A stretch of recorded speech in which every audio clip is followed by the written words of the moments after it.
Welcome to this week's episode of 60 Seconds with the Superintendent.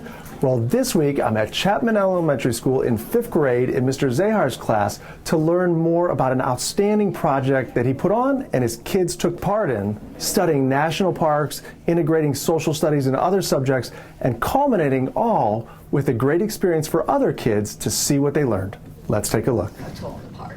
They're also dangerous to this park, though. So they worked on a project on the United States national parks, and they researched the park's history, landforms.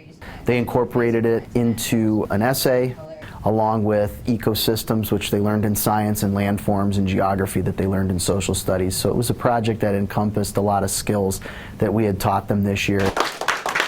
I'd worked in a different field before education, and I've seen how so many skills translate to real-world application and skills that students need to be not only successful in the K-12 classroom, but successful lifelong learners too. It gives them a real-world application of skills. It makes for a more authentic experience, and it sticks with kids a lot longer.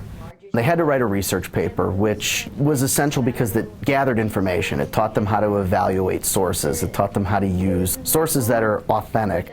And then they had the oral presentation to it. We had kind of some visual aids where they could create a diorama. They could create a poster with some of those facts to kind of help them through that process.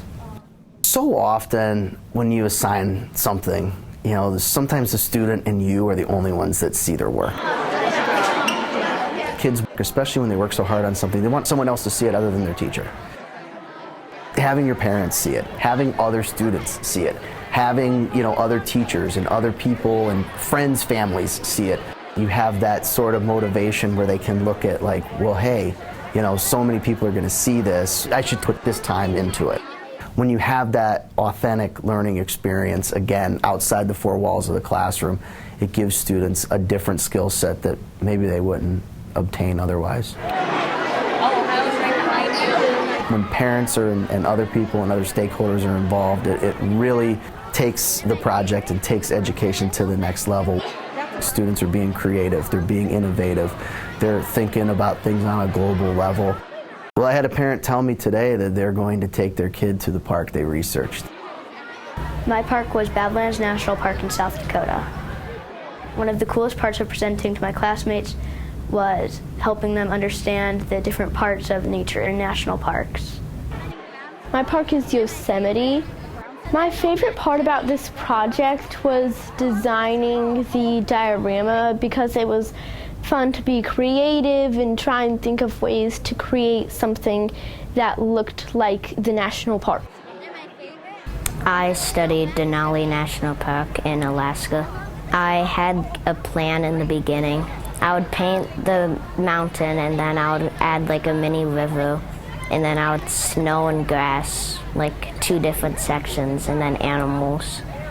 One of the mountains in Denali is the 2nd tallest mountain in the world.